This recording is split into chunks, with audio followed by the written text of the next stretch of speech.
నమస్తే, welcome to ARK TV Telugu. నేను మీ ఆద్య. EVM ధ్వంసం మరో 3 కేసుల్లో మాచర్ల మాజీ ఎమ్మెల్యే పిన్నెల రామకృష్ణారెడ్డిపై కేసులు నమోదైన సంగతి తెలిసిందే. 2024 సార్వత్రిక ఎన్నికల్లో భాగంగా ఏపీలో మే 13వ తేదీన పోలింగ్ జరగగా మాచర్ల అసెంబ్లీ నియోజకవర్గంలోని రెంటచింతల మండలంలోని Palvai gate polling station number 202లో ఆనాటి సిట్టింగ్ ఎమ్మెల్యే పి రామకృష్ణారెడ్డి ఈవీఎంలను ధ్వంసం చేసిన ఘటనను భారత ఎన్నికల సంఘం తీవ్రంగా పరిగణించింది.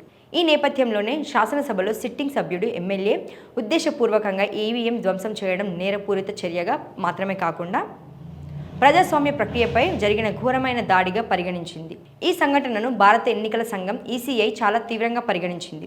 వీడియో ఫుటేజ్లను పరిశీలించిన తదుపరి ఎమ్మెల్యేలను తక్షణమే అరెస్టు చేయాలని మే 21న ఈసీఐ ఆదేశించింది. దీంతో అప్పటి మాచర్ల మాజీ సిట్టింగ్ ఎమ్మెల్యేపై పోలీసులు కేసు నమోదు చేశారు. ఇక నమోదైన కేసు నుండి తప్పించుకునేందుకు నిందితులు ముందస్తు బెయిల్ కోసం ఏపీ హైకోర్టులో పిటిషన్లు దాఖలు చేయగా దానిని ఏపీ హైకోర్టు బెయిల్ పిటిషన్ను కొట్టివేయడంతో ఈవీఎం ధ్వంసానికి పాల్పడిన పిన్నెల రామకృష్ణారెడ్డి పోలీసులు అరెస్టు చేసిన విషయం విదితమే.